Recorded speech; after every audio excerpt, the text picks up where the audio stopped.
क्या कहेंगे? आधिकारिक रूप से चुनाव का सिंबल मिलने पर मैं सबसे पहले अपने राष्ट्रीय अध्यक्ष को धन्यवाद दूंगा, जिन्होंने सिंबल ही नहीं दिया, मुझे भरोसा दिया है। और उन लोगों के गाल पे तमाचा है जो हार के खौफ से फर्जी आपत्तियों को लगाकर, जिनकी इतनी हिम्मत नहीं है कि मुझसे चुनाव में लड़ें, फर्जी आपत्तियों को लगाकर मेरा पर्चा खारिज करवाना चाहते थे। उनके तमाम त्रुटियां मेरे पास किसी ने व्हाट्सएप पर भेजा था, अगर कहिए तो मैं दिखा दूं। मेरे व्हाट्सएप पर किसी ने भेजा था जो उनके हैं, लेकिन मैं इन सब में यकीन नहीं रखता हूं। जनता के बीच से चुनकर जाना, जनता के लड़के जाना, मैं जब आत्मविश्वास है, मुझे अपने घोषी की जनता पर भरोसा है, तो मैं ये रास्ता क्यों लूँ कि किसी का पर्चा खारिज करा दूँ। लगातार लखनऊ से लेकर दिल्ली से दबाव बनाए रहें, लेकिन मैं रिटर्निंग ऑफिसर का भी धन्यवाद करता हूँ कि उन्होंने बिना किसी दबाव में आके आए निष्पक्ष निर्णय दिया है। किस तरह की आपत्तियां आपके खिलाफ पड़ी थी? ये देखिए, उनके खिलाफ मुझे किसी ने सब भेजा था, मैं भी चाहता तो आपत्ति डाल सकता था, और इसमें आपत्तियां ऐसे हैं कि कोई जवाब नहीं दे सकते। मसलन 2022 के विधानसभा चुनाव में उनकी इनकम 19-20 में 4.5 लाख थी, लेकिन 2024 में आते आते सेम 19-20 में 6.5 लाख हो गई। बैक डेटेड कैसे बढ़ा सकते हैं? तमाम है, ऐसे तमाम है, लेकिन मैं सोचा कि फिर तो हल्कापन हो जाएगा। अरे चुनाव के मैदान में आए हैं, लड़ें, जनता के बीच में जाए, जनता का विश्वास जीते। तो जो लोग फर्जी आपत्तियों के सहारे और सत्ता का दुरुपयोग करके खारिज कराना चाहते थे, उन्होंने साबित कर दिया कि वो डरे हुए हैं, खौफजदा हैं, कायर हैं, लड़ने में यकीन नहीं रखते। प्रत्याशी महोदय, अगर सिंबल के क्रमवार की बात करें तो नंबर 1 पर बसपा है, नंबर 2 पर सपा और तीसरे पर छड़ी, क्या रहेगा पोजीशन तीसरे पर छड़ी? देखिए, वो टेक्निकली किस तरह से वो लोग अलॉट करते हैं, मुझे लगता है कि पिछले लोकसभा में जो सांसद रहे हैं यहाँ से संख्या, उसके आधार पर उन्होंने किया है, उससे कोई फर्क नहीं पड़ता। जनता के दिलों में जो 10 साल से जगह बनाया है, वही जनता के दिलों में नंबर 1 पर रहेगा, वही ईवीएम में नंबर 1 पर रहेगा, वही टोटल वोटों में नंबर 1 पर रहेगा। चुनाव लड़ने की रोकने की कोशिश की गई थी, अब बताइए ना, आखिरी समय पर हाथ से लिख कर दौड़ कर जाकर ऐसे ऐसे आपत्ति जिसको देखकर आप फंस जाएंगे। उन्होंने सोचा होगा कि सत्ता का पावर है, बोलते हैं मैं तो मालिक हूँ, यहाँ एक आपत्ति देंगे, वहाँ से फोन आएगा, खारिज हो जाएगा। कानून नाम की कोई चीज़ होती है ना।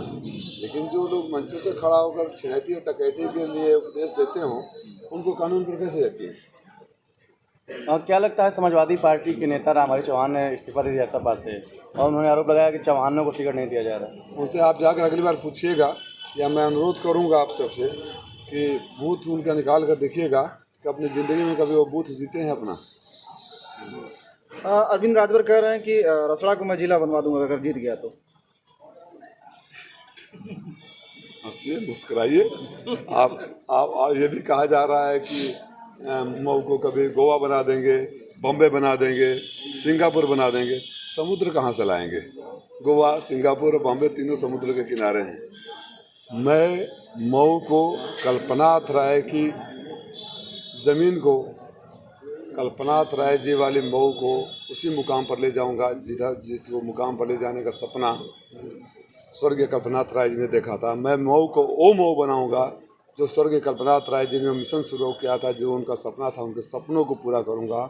मैं मऊ को वो मऊ बनाऊंगा जिसका उदाहरण अगल बगल के जिले देंगे, न कि मैं फर्जी उदाहरण कहीं और से दूँ। 2019 में सपा बसपा के अलायंस था, जितना वोट पाके अतुल राय जीते थे, अगर बसपा का वोट हम अलग कर देते हैं, क्या सिनेरियो देख रहे हैं आप?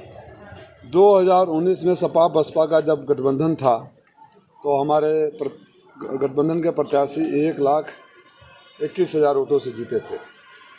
जब सपा बसपा अलग हो गई, 2022 में सपा बसपा दोनों अलग से लड़ी, तो हमारे जीत का फासला, यानी हमारे और बीजेपी के बीच वोटों का फासला 1,40,000 हो गया।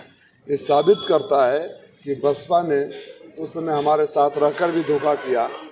जब वो हमारे साथ नहीं थे तो हम लोग 1,40,000 वोट बीजेपी से ज़्यादा थे, जब हमारे साथ थे तो 1,21,000 वोट से ज़्यादा थे। जब मान्य स्वघोषित सबसे बड़े नेता जो चुनाव लड़ रहे हैं हमारे खिलाफ, जो कहते हैं कि पूर्वांचल की सारी सीटें उनकी वजह से समाजवादी पार्टी ने 2022 में जीती थी। तो जब हमारे साथ थे तो घोसी विधानसभा की सीट हम 21,000 वोटों से जीते थे। जब उनके साथ चले गए तो हमारा जीत का अंतर 43,000 हो गया।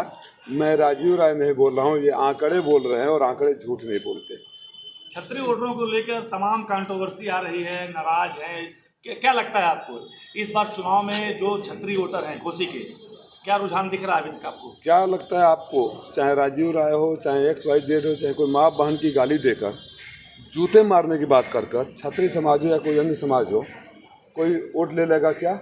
अभी एक वीडियो वायरल हो रहा है, उनके जिला अध्यक्ष का वीडियो जो वायरल हो रहा है अभी मेरे पास आया। आप सुनोगे तो उतनी गंदी और भद्दी गालियाँ घिन आती है ऐसे लोगों से जो राजनीति में रहकर इस तरह की भाषा का इस्तेमाल करते हैं। राजनीति में आप विरोधी हो सकते हैं, प्रधानमंत्री जी के हम भी विरोधी हैं, हम विरोधी दल में हैं, नैतिक राजनीतिक विरोध है, विचारों पर विरोध है, लेकिन क्या हम माँ बहन की गाली देने लगेंगे? महेंद्र पांडे जी वरिष्ठ नेता है ना, कैबिनेट मिनिस्टर है ना, माँ बहन की गालियाँ नहीं दी गई। तो आप चाहते हैं कि माँ बहन जब चाहे माँ बहन की गाली दे, जूते मारने की बात करें और वोट ले लें? दूर नहीं होनी इस बात। देखिए, जो नाराज है वो, मैं अगर बोलूँगा तो आप लोग इसे पॉलिटिकल स्टेटमेंट लेंगे, लेकिन आप खुद वोटर होके इसमें से उस समाज का कोई अगर पत्रकार साथी हो तो अगर अपने दिल से भी पूछेगा तो उसका दिल यही कहेगा कि मैं माँ बहन की गाली देने वाले को, जूते मारने की बात करने वाले को कभी वोट नहीं दूंगा। क्योंकि अगर वोटर पोलिंग सेंटर तक पहुंच भी जाता है वो दबाव में, जब उसकी उंगली भी मशीन तक जाएगी तो एक न एक पल उसकी अपनी माँ का चेहरा याद आएगा जिस कोख से पैदा हुआ था, जिस माँ ने उनको पैदा किया था, जिस माँ को गाली दी गई थी। उस बहन का चेहरा याद आएगा जिस बहन ने राखी बांधी थी। और माँ बहन की गाली सुनकर, राखी बांधने वाली बहन को गाली देकर, माँ पैदा करने वाली माँ को गाली सुनकर, जूते खाने की बात सुनकर कौन वोटर वोट देगा? आप लोग खुद से पूछिए।